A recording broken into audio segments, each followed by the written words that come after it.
नमस्कार, स्वागत है आप सभी का दूरदर्शन किसान के खास कार्यक्रम कृषि विशेष में।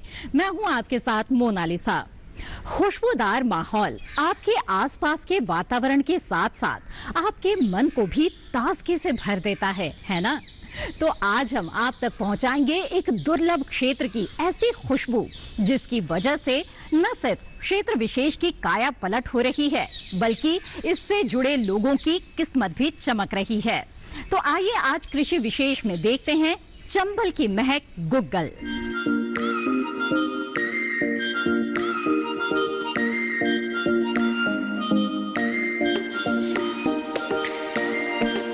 चंबल का नाम आते ही भयावह बीहड़ों का ख्याल आता है, लेकिन आज हम आपको उन्हीं बीहड़ों की बिल्कुल अलग तस्वीर से रूबरू करवाएंगे और बताएंगे स्वर्ण रूपी उस पेड़ के बारे में जिसकी सुगंध से आसपास का सारा वातावरण सकारात्मक ऊर्जा से भर जाता है और जो औषधीय गुणों के कारण न जाने कितने रोगों के लिए रामबाण है। तो आइए चलते हैं चंबल और जानते हैं गुग्गल की अनसुनी कहानी।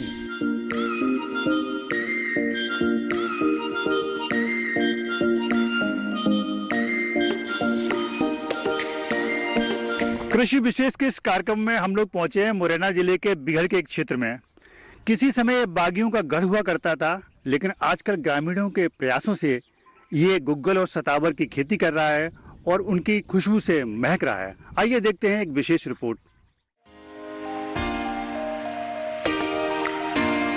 चंबल, जिसके किस्से कहानियों को दशकों से हम सुनते आए हैं, इस खूबसूरत वादी में एक दौर ऐसा भी आया जिसने इसको देश के अन्य हिस्सों से तोड़कर खौफ का केंद्र बना दिया था।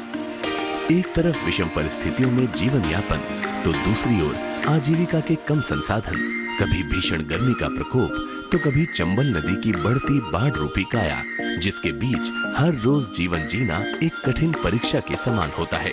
मगर इन सब विपरीत परिस्थितियों के बीच एक कारगर उम्मीद बनकर आई गुग्गल की महक, जिसने इन वादियों में अपनी खुशबू से जीवन यापन का तरीका ही बदल दिया।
एक विषम दौर के बाद चंबल का बीहड़ और उसमें रहने वाले लोगों को अब अन्य संसाधन और मजबूत आजीविका की जरूरत थी।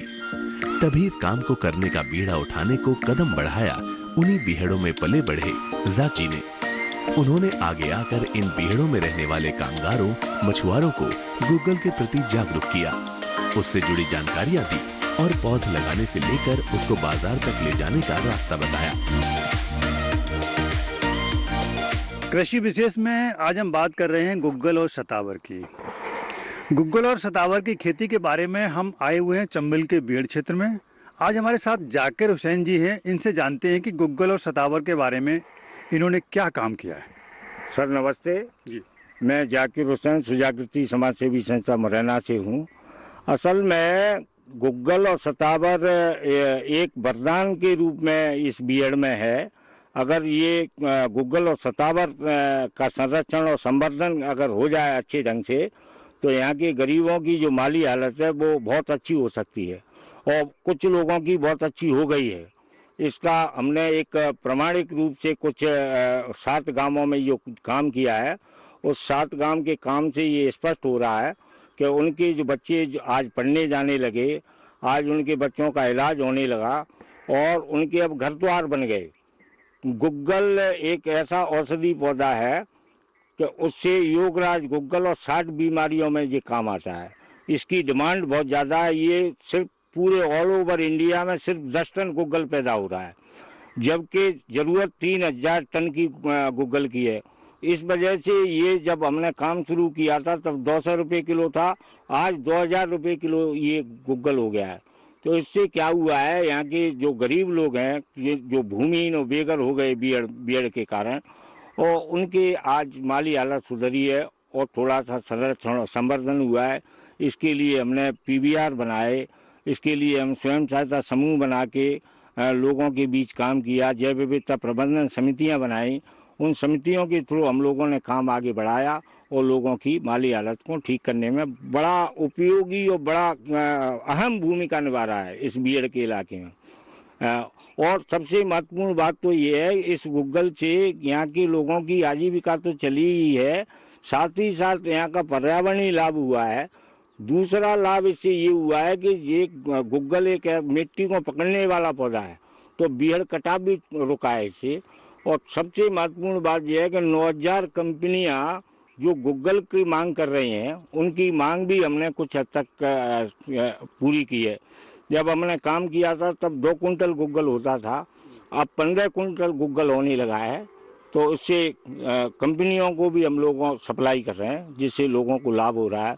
और सबसे बढ़िया काम इसमें ये हुआ है कि हमने डायरेक्ट जो कंपनी बड़ी बड़ी कंपनी है जैसे इनसे भी हमने MOU किया है। तो ऐसे हम लोगों को, किसानों को सपोर्ट कर रहे हैं, किसानों की नर्सरियां बना रहे हैं, किसानों के साथ प्लांटेशन कर रहे हैं और उनकी बाजार व्यवस्था कर रहे हैं। आज जाकिर जी की लगन और प्रयास का ही परिणाम है जिसने मोरैना के बीहड़ों को एक ऐसी औषधीय पौध से रूबरू करवाया जिसने यहाँ के लोगों को आर्थिक मजबूती देने में बहुत बड़ा योगदान दिया। ये नदुआपरा की निवासी है। आपकी उम्र कितनी है मुन्नी भाई? तो आप ये बताइए, आप ये नदुआपरा में रह रहे हो, आपके लिए आगे के समय में आपके बच्चों का, आपका पेट पालन कैसे होगा? अब जब कछु को सोचेगा गोबर सुत्यावर कछु लगाएंगे, जब करेंगे कछु धंधा तब करेंगे, और का ये धंधा है हमारा। तो आप ये चाहती हैं कि गुग्गल और सतावर यहाँ और लग जाएगी तो बात अपना पेट पालन करते रहेंगे। बीहड़ों में गुग्गल ने एक नई उम्मीद जगाई है और आज लगाई इसकी हर एक पौध आने वाले वक्त में इन्हीं बीहड़ों को नई उम्मीद का सहारा दे रही है।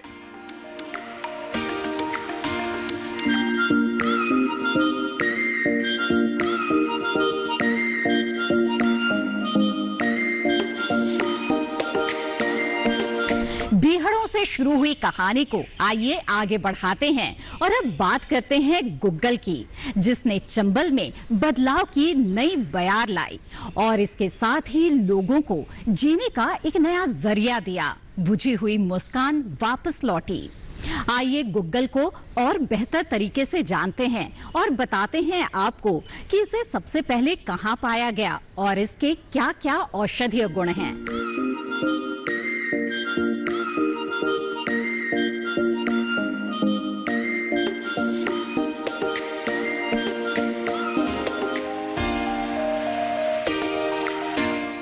औषधीय एवं सुगंधीय पौधे मानव सभ्यता से हर एक विकास क्रम में जुड़े रहे हैं।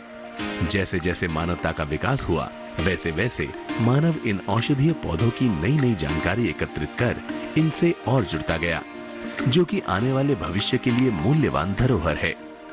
अनेक कारणों से इन पौधों को वर्तमान में उपयोग करते हुए भविष्य के लिए सुरक्षित रखना भी अत्यंत आवश्यक है।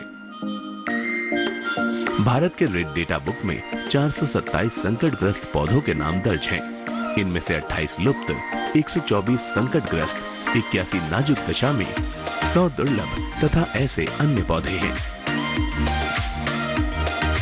हर भाषा के शब्दकोश में इसको अलग अलग नामों से जाना जाता है, जैसे कि अंग्रेजी में इंडियन बेडलियम, संस्कृत में गुग्गल, क्वासी कहा, महिवाक्ष और देवधूत, फारसी में बुइजाहुदनम तथा यूनानी में अफलातेना। भारत में गुग्गल प्राकृतिक रूप से ज्यादातर शुष्क क्षेत्रों में पाया जाता है। यहाँ इसकी कई प्रजातियां उपलब्ध हैं, जिनमें मुख्यतः कामीफोरा विगटी और सी स्ट्राइक सियाना राजस्थान एवं गुजरात के शुष्क क्षेत्रों में पाए जाते हैं, तथा सी बेरी, सी एगेलोचा, सी मिसी कॉडेटा और सी जमेरमानी नामक प्रजातियों के पौधे भारत के अन्य राज्यों में मिलते हैं। गुग्गल मुख्य रूप से अफ्रीका तथा एशिया में पाया जाता है।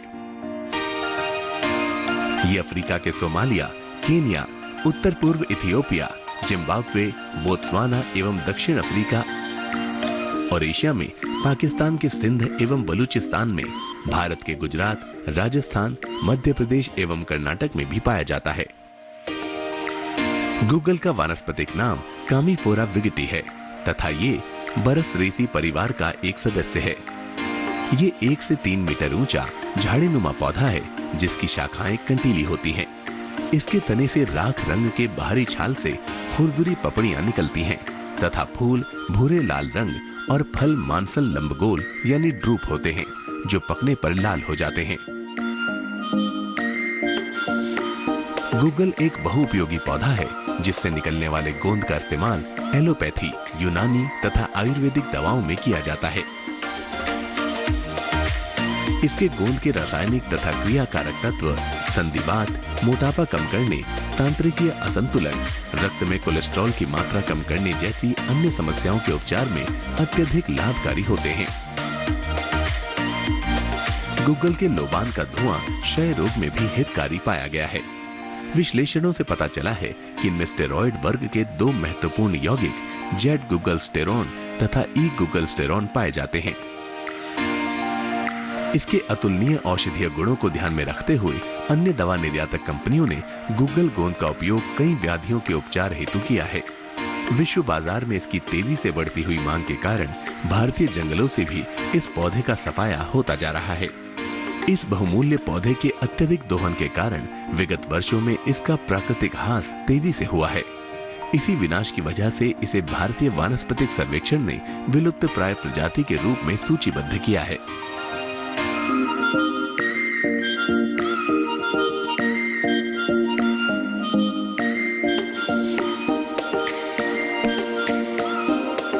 ये था गुग्गल का एक छोटा सा परिचय। आगे गुग्गल की खेती और बाजार के हाल के बारे में जानेंगे, लेकिन फिलहाल कृषि विशेष में वक्त हो गया है एक छोटे से ब्रेक का। आप बने रहें दूरदर्शन किसान पर।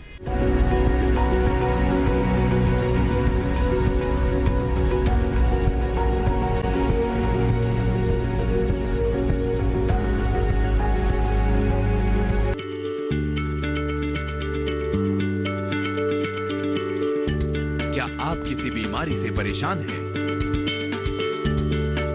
चाहते हैं डॉक्टर की सलाह?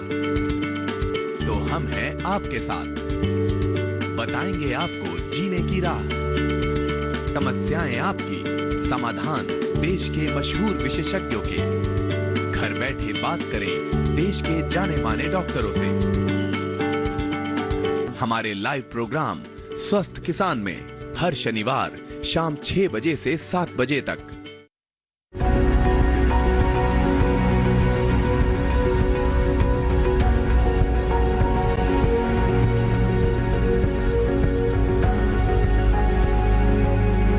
ब्रेक के बाद आप सभी का फिर से स्वागत है।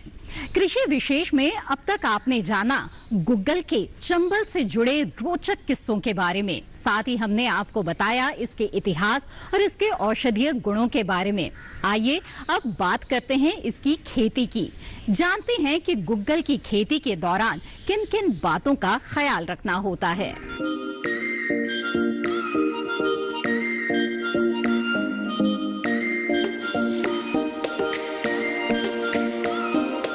ब्रेक के बाद आप सभी का फिर से स्वागत है। कृषि विशेष में अब तक आपने जाना गुग्गल के चंबल से जुड़े रोचक किस्सों के बारे में, साथ ही हमने आपको बताया इसके इतिहास और इसके औषधीय गुणों के बारे में। आइए अब बात करते हैं इसकी खेती की। जानते हैं कि गुग्गल की खेती के दौरान किन किन बातों का ख्याल रखना होता है।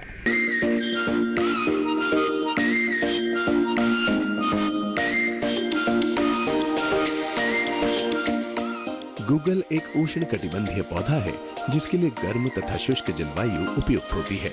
सर्दियों के मौसम में जब तापमान कम हो जाता है तो पौधा सुषुप्तावस्था में पहुंच जाता है, जिससे इसकी वानस्पतिक वृद्धि कम हो जाती है। इसकी खेती गुजरात, राजस्थान एवं मध्य प्रदेश में मुख्य रूप से की जा सकती है। प्राकृतिक रूप से ये पहाड़ी एवं ढालू भूमि में उगता है। उन क्षेत्रों में जहां वार्षिक वर्षा 10 से 90 सेंटीमीटर तक होती है तथा पानी का जमाव नहीं होता, वहां इसकी बढ़वार अच्छी पाई गई है। इसमें 40 से 45 डिग्री सेल्सियस की गर्मी से 3 डिग्री सेल्सियस तक की ठंड सहन करने की क्षमता होती है। ये समस्याग्रस्त भूमि जैसे लवणीय एवं सूखी रहने वाली भूमि में सुगमता से उगाया जा सकता है। दोमट व बलुई दोमट भूमि जिसका पीएच मान 7.5 से 9 के बीच हो, इसकी खेती के लिए उपयुक्त मानी जाती है। इसे समुचित जल निकास वाली काली मिट्टियों में भी सुगमता पूर्वक उगाया जा सकता है, जिसके लिए भूमि में पानी का निकास अच्छा होना चाहिए। वैसे पहाड़ी क्षेत्रों में इसकी खेती के लिए अधिक धूप वाली ढलान भूमि का चुनाव करना सही होता है। क्षारीय जल जिसका पीएच मान 8.5 तक होता है के प्रयोग से भी पौधे की वृद्धि पर प्रतिकूल प्रभाव नहीं पड़ता। बात करें अगर इसकी प्रजातियों की, तो इसमें प्रजातियों के विकास पर ज्यादा कार्य नहीं हुआ है, लेकिन हाल ही में मरुसुधा नामक किस्म को केंद्रीय औषधीय एवं सुगंधीय संस्थान लखनऊ ने विकसित किया है, जिससे इसके गोंद की अच्छी पैदावार मिलती है। वहीं इसका प्रवर्धन बीज तथा वानस्पतिक दोनों विधियों से किया जा सकता है। हालांकि बीज द्वारा उगाए गए पौधों की बढ़वार कम होती है और उसमें विविधता पाई जाती है, इसीलिए वानस्पतिक प्रवर्धन को ही अपनाना सही है। प्राकृतिक रूप से बीज द्वारा ही प्रवर्धन होता है तथा जुलाई से सितंबर के दौरान फलित बीजों का अंकुरण अच्छा पाया जाता है। वानस्पतिक प्रवर्धन के लिए कटिंग, लेयरिंग यानी कूटी तथा विनियर ग्राफ्टिंग किया जा सकता है। कटिंग को स्वस्थ पौधों से मई से जुलाई के बीच लेना चाहिए। मुख्यतः 20 से 25 सेंटीमीटर लंबी तथा 1 से 1.5 सेंटीमीटर व्यास वाली कटिंग द्वारा पौधे सुगमता पूर्वक तैयार किए जा सकते हैं। यदि कटिंग के निचले भाग को 100 ppm IBA के घोल में 14 से 16 घंटों तक डुबाकर रखने के पश्चात लगाया जाए तो सफलता अधिक मिलती है। इसकी कटिंग को पॉलीथीन बैग में भी तैयार किया जा सकता है। इसके लिए मिट्टी और बालू के समान अनुपात का मिश्रण उपयुक्त पाया गया है। मात्र पौधे से लिए गए कटिंग को छाया में रखकर 10 दिन के पश्चात भी प्रयोग में लाया जा सकता है। और इस विधि से पौधे तैयार करने के लिए मुलायम टहनियों को मई जून यानी प्रथम वर्षा से पहले के महीने में छायादार स्थान में लगाना चाहिए। गुग्गल के पौधों को 3 बाय 3 मीटर की दूरी पर 30 बाय 30 बाय 30 सेंटीमीटर के गड्ढे तैयार कर लेने चाहिए और 3 से 5 किलोग्राम पूर्ण रूप से सड़ी हुई गोबर की खाद को मिट्टी के साथ मिलाकर 5 सेंटीमीटर की ऊंचाई तक गड्ढों में भर देना चाहिए। ये प्रक्रिया जून के प्रारंभिक दिनों से पहले पूर्ण कर लेनी चाहिए। वर्षा होने के पश्चात जुलाई के महीने में पौधों की रोपाई करनी चाहिए।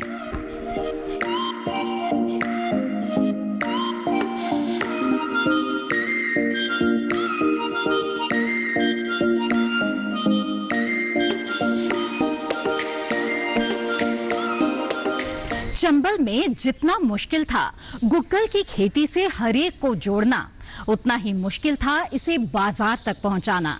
तो आइए अब आपको बताते हैं चंबल में फैली इस सुगंधित औषधीय फसल के बाजार तक पहुंचने की कहानी।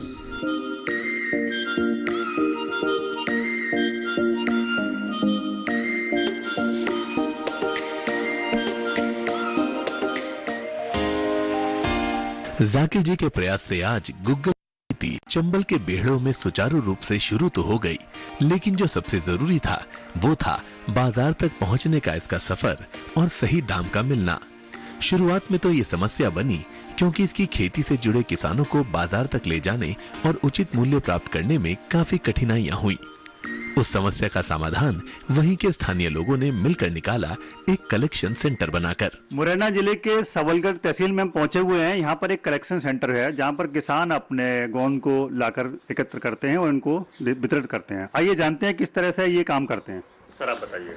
ये लोग यहाँ पर पहले, आज से पहले सबलगढ़ ले जाते थे गोंद को, तो इनको बड़ी, मजदूरों को बहुत परेशानी होती थी। ये लोग कभी कभी ये डरते थे। उसके बाद हमारी मुलाकात सुजागृति समाज सेवी संस्था के अध्यक्ष जाकिर हुसैन जी और डॉक्टर मानी थॉमस, जो जवाहरलाल नेहरू कृषि विश्वविद्यालय जबलपुर से हैं, उनसे हुई। तो उस समय 2000 करीब 7-8 के बीच में उनसे मेरी मुलाकात हुई। तो उन्होंने यहाँ गूगल पे काम करना चालू किया।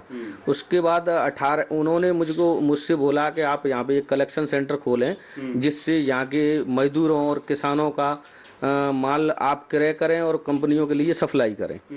तो उसके बाद मैंने 2018 में ये जो पंजीयन के लिए, इसका कलेक्शन सेंटर के पंजीयन के लिए राज्य जैव विविधता बोर्ड में आवेदन किया। मुझे 19 में ये लाइसेंस मिला और 19 से हम लोग यहाँ पे क्या है, ग्रामवासियों का, जैसे गुग्गल है, सतावर है, वो लोग जहाँ जो चंबल रेवांश में जो जड़ी बूटी पाई जाती हैं उनको वो लाते हैं और हम उनसे क्रय करते हैं उचित रेट पे, जिससे उनका जीवन भी अच्छा खासा परिवार चल रहा है उनका, और उनका डर भय भी दूर हुआ है। तो लगभग कितना कलेक्शन आपका हो जाता है, इसके बारे में प्रॉपर बताइए। गूगल करीब ये मानिए 1500-1600 केजी इस वर्ष का कलेक्शन हमारा हुआ था, मार्च तक, मार्च से अप्रैल के बीच के लगभग। किस रेट में जाता है ये? हम लोग इनको 1400 रुपये तक, 1300, 1400, 1500, 1600 रुपये तक जैसा माल होता है, माल की क्वालिटी होती है, उसके अनुसार क्रय करती हैं। उसके बाद में हम इसको कंपनियों को 2000 रुपये केजी में सप्लाई करते हैं, क्योंकि इसमें 30% सूख निकलती है।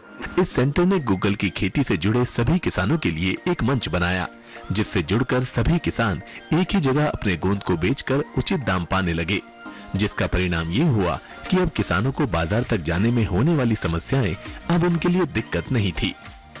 हम लोगों ने गूगल की खेती इसलिए अपनाई कि हमारा क्षेत्र ड्राई है, पानी नहीं है, तो ये बगैर पानी के हो जाता है। ये हम बागड़ मवेशी ज़्यादा हैं तो बागड़ की व्यवस्था की है। और इसमें बेनिफिट ये है, जो हमारी सरसों होती है या चना गेहूँ होता है, उससे ज़्यादा आमदनी मिलेगी, ऐसा मुझे बताया जाकर भाई साहब ने। वो सब इसका काम कर रहे हैं। तो ये 2000 रुपये किलो जाता है, तो 2-5 साल में इसकी आमदनी शुरू हो जाएगी। इससे हमको लाभ हुआ और हम दूसरों किसानों को भी बताएंगे, तो ये खेती हम ज़्यादा से ज़्यादा यहाँ इस क्षेत्र में करवाएंगे।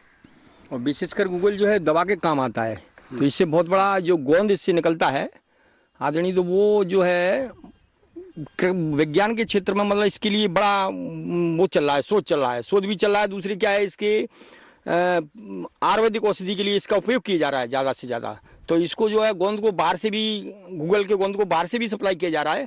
तो ये हम लोग किसान लोग जागरूक होकर इसको धीरे धीरे खेती के और ज़्यादा बढ़ाएंगे, इसको रकबा और बढ़ाएंगे दायरा किसानों के लिए सुझाव से सूचना दे करके। तो ये जो है, जो इसका पैसा जो मिलेगा विदेशों में नहीं जाएगा, यहीं की यहीं पैसा जो है किसानों के लाभ के लिए मिलेगा। जाकिर जी का प्रयास और गूगल में दिख रही उन्नति की आस ने इन सब किसानों को एक कर चंबल के बीहड़ों की आबो हवा सचमुच बदल डाली है। आज गूगल एक बस औषधीय पौधा ही नहीं, इन सभी चंबल वासियों के लिए एक वरदान है, जिसने इन सबको जीवन की एक नई राह दिखाई है।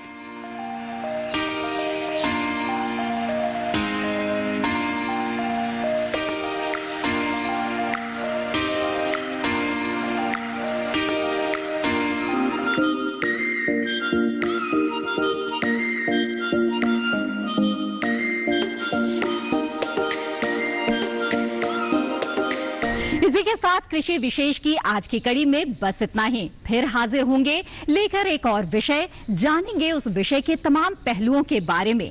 तब तक के लिए दीजिए इजाजत। आप बने रहें दूरदर्शन किसान पर। नमस्कार।